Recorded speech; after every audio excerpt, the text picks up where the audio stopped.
Sebelumnya terima kasih kepada Ibu Swatunafi AMM selaku dosen pengampu mata kuliah Ekonomi Bisnis Digital. Pada kesempatan kali ini saya akan mempresentasikan tugas yang berjudul Kajian Potensi dan Daya Dukung Taman Wisata Alam Bukit Kelam untuk Strategi Pengembangan Ekowisata. Langsung saja yang pertama-tama yaitu bentuk pariwisata berbasiskan kelestarian ekologi dan sosial atau bisa disebut ekowisata. Saat ini semakin luas dikenal sebagai salah satu daya tarik ekonomi yang menguntungkan dan terus dipromosikan secara gencar dalam upaya konservasi hutan hujan. Ekowisata merupakan salah satu bentuk kegiatan yang dapat dilaksanakan di dalam kawasan Taman Wisata Alam Bukit Kelam. Ekowisata sendiri diyakini dapat mendorong pertumbuhan ekonomi secara regional maupun lokal untuk peningkatan kesejahteraan masyarakat, juga kelestarian sumber daya alam dan keanekaragaman hayati sebagai objek dan daya tarik wisata. Adapun selanjutnya beberapa tujuan penelitian. Yang pertama yaitu mengidentifikasi dan menganalisis potensi, objek, dan daya dukung tarik wisata alam di taman wisata. Yang kedua, menganalisis daya dukung taman wisata untuk ekowisata.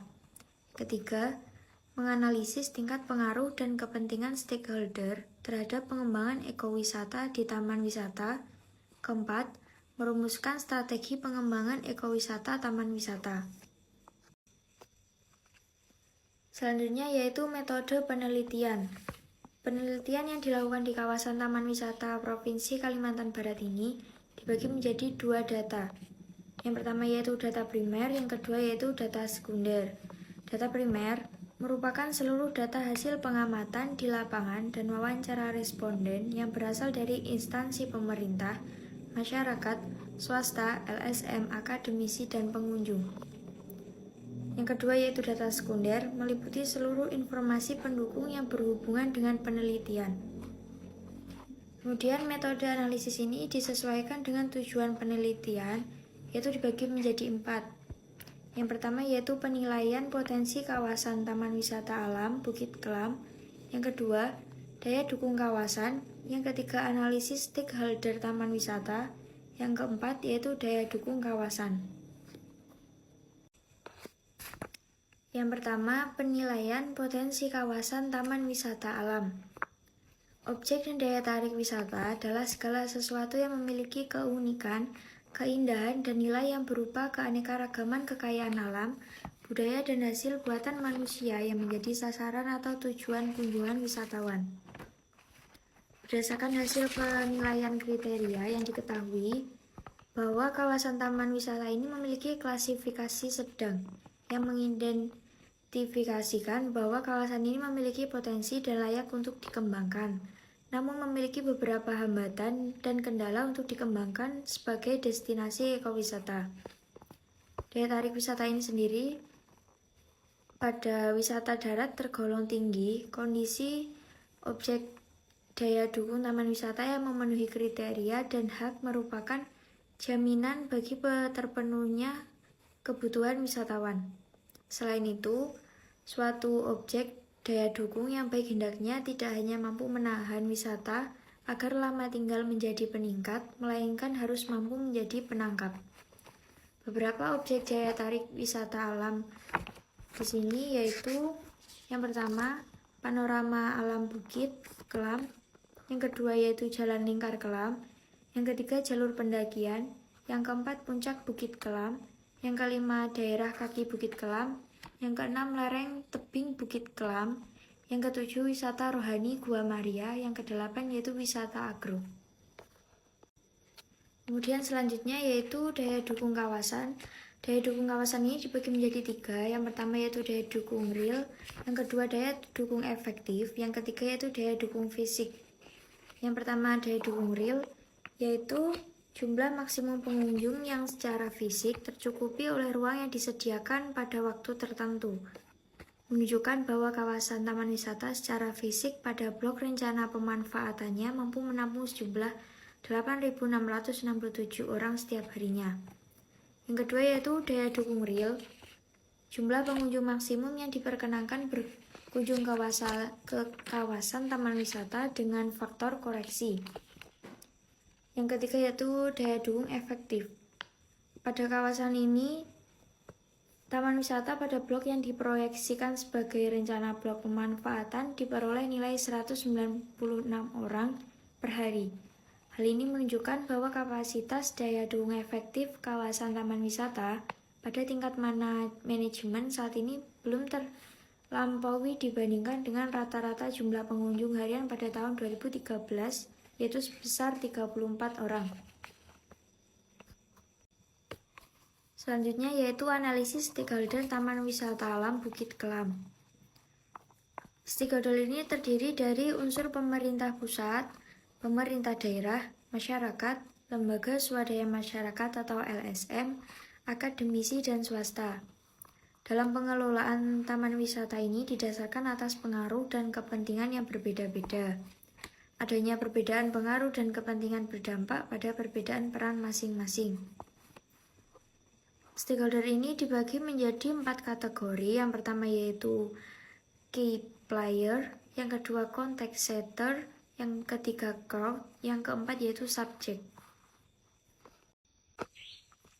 Yang pertama yaitu key player adalah sekelompok stakeholder yang merupakan motor penggerak dan pelopor dalam suatu kegiatan, sebagai pemeran utama atau pelaku dalam suatu kegiatan.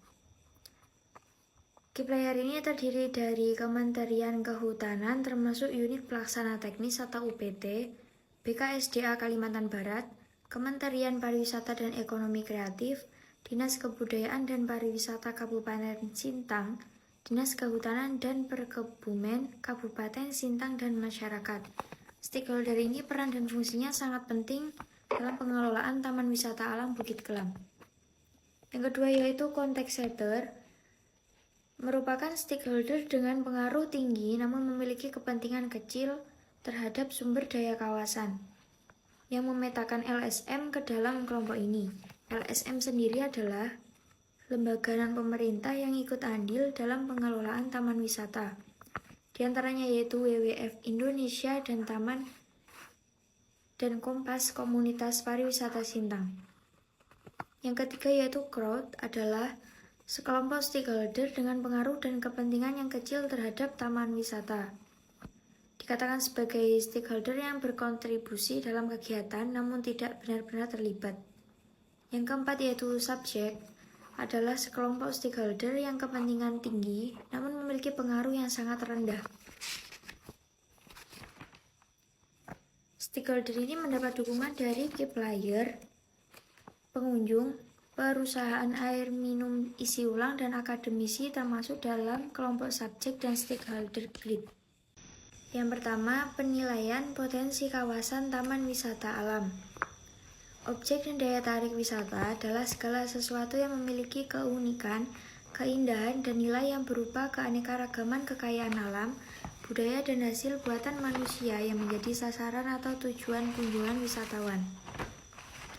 Berdasarkan hasil penilaian kriteria yang diketahui bahwa kawasan taman wisata ini memiliki klasifikasi sedang yang mengidentifikasikan bahwa kawasan ini memiliki potensi dan layak untuk dikembangkan, namun memiliki beberapa hambatan dan kendala untuk dikembangkan sebagai destinasi ekowisata.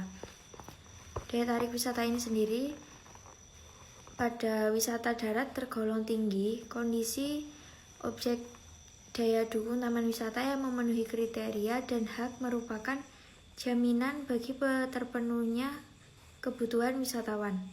Selain itu, suatu objek daya dukung yang baik hendaknya tidak hanya mampu menahan wisata agar lama tinggal menjadi peningkat, melainkan harus mampu menjadi penangkap. Beberapa objek daya tarik wisata alam di sini yaitu yang pertama, panorama alam Bukit Kelam. Yang kedua yaitu Jalan Lingkar Kelam, yang ketiga jalur pendakian, yang keempat puncak Bukit Kelam, yang kelima daerah kaki Bukit Kelam, yang keenam lereng tebing Bukit Kelam, yang ketujuh wisata rohani Gua Maria, yang kedelapan yaitu wisata agro. Kemudian selanjutnya yaitu daya dukung kawasan. Daya dukung kawasan ini dibagi menjadi 3. Yang pertama yaitu daya dukung real, yang kedua daya dukung efektif, yang ketiga yaitu daya dukung fisik. Yang pertama daya dukung real, yaitu jumlah maksimum pengunjung yang secara fisik tercukupi oleh ruang yang disediakan pada waktu tertentu, menunjukkan bahwa kawasan taman wisata secara fisik pada blok rencana pemanfaatannya mampu menampung sejumlah 8.667 orang setiap harinya. Yang kedua yaitu daya dukung real. Jumlah pengunjung maksimum yang diperkenankan berkunjung ke kawasan taman wisata dengan faktor koreksi. Yang ketiga yaitu daya dukung efektif. Pada kawasan ini, taman wisata pada blok yang diproyeksikan sebagai rencana blok pemanfaatan diperoleh nilai 196 orang per hari. Hal ini menunjukkan bahwa kapasitas daya dukung efektif kawasan taman wisata pada tingkat manajemen saat ini belum terlampaui dibandingkan dengan rata-rata jumlah pengunjung harian pada tahun 2013, yaitu sebesar 34 orang. Selanjutnya yaitu analisis stakeholder Taman Wisata Alam Bukit Kelam. Stakeholder ini terdiri dari unsur pemerintah pusat, pemerintah daerah, masyarakat, lembaga swadaya masyarakat atau LSM, akademisi, dan swasta. Dalam pengelolaan taman wisata ini didasarkan atas pengaruh dan kepentingan yang berbeda-beda. Adanya perbedaan pengaruh dan kepentingan berdampak pada perbedaan peran masing-masing. Stakeholder ini dibagi menjadi 4 kategori. Yang pertama yaitu key player, yang kedua context setter, yang ketiga crowd, yang keempat yaitu subject.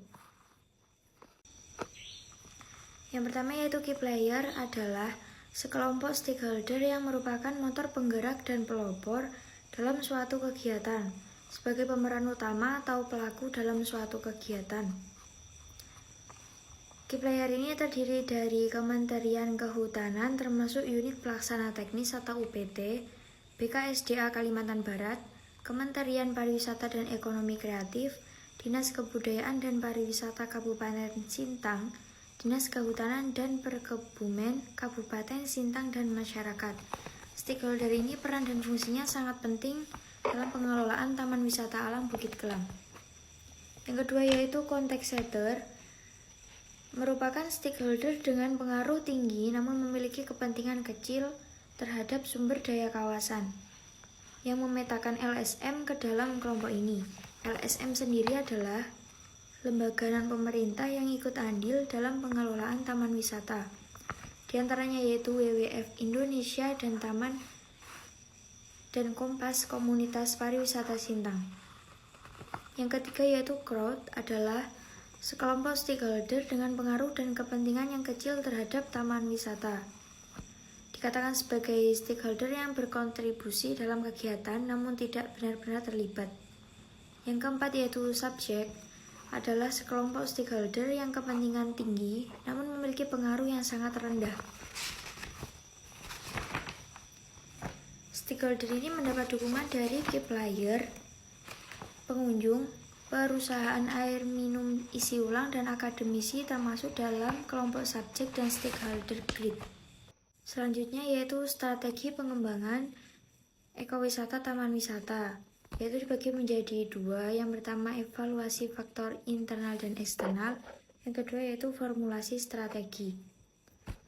Evaluasi faktor internal dan eksternal, pada nilai evaluasi ini sebesar 2,25 yang mengidentifikasi bahwa pengelolaan taman wisata hingga saat ini belum optimal. Taman wisata masih dalam kondisi yang sangat dipengaruhi oleh berbagai kelemahan yang dimilikinya. Pada kelemahan-kelemahan ini masih dominan dan menentukan kondisi terkini kawasan. Taman wisata Bukit Kelam ini juga belum memperoleh manfaat optimal dari peluang dan masih sangat rentan terhadap ancaman yang dihadapinya. Yang kedua yaitu formulasi strategi. Formulasi strategi adalah langkah penyusunan alternatif strategi pengelolaan taman wisata yang sering disebut sebagai matching stick, yang dilakukan pencocokan terhadap faktor internal dan eksternal untuk menemukan strategi yang tepat. Yang digunakan pada tahap ini, perumusan strategi menghasilkan 4 alternatif. Yang pertama yaitu strategi string opportunity, yang kedua strategi string threat, Yang ketiga, strategi weakness opportunity. Dan yang keempat yaitu strategi weakness threat. Pada strategi pengembangan ekowisata di Taman Wisata Alam Bukit Kelam ini, pengembangan ekowisata ini menghasilkan 9 strategi. Yang pertama yaitu pemantapan kawasan, yang kedua penyusunan rencana pengelolaan, yang ketiga yaitu pengembangan ekowisata sesuai potensi dan daya dukung kawasan, yang keempat publikasi dan promosi, yang kelima perlindungan dan pengamanan kawasan, yang keenam kolaborasi pengelolaan, yang ketujuh pendidikan lingkungan dan penyuluhan, yang kedelapan yaitu pembinaan masyarakat. Terima kasih, berikut presentasi singkat dari saya. Bila ada kurang lebihnya mohon maaf. Wassalamualaikum warahmatullahi wabarakatuh.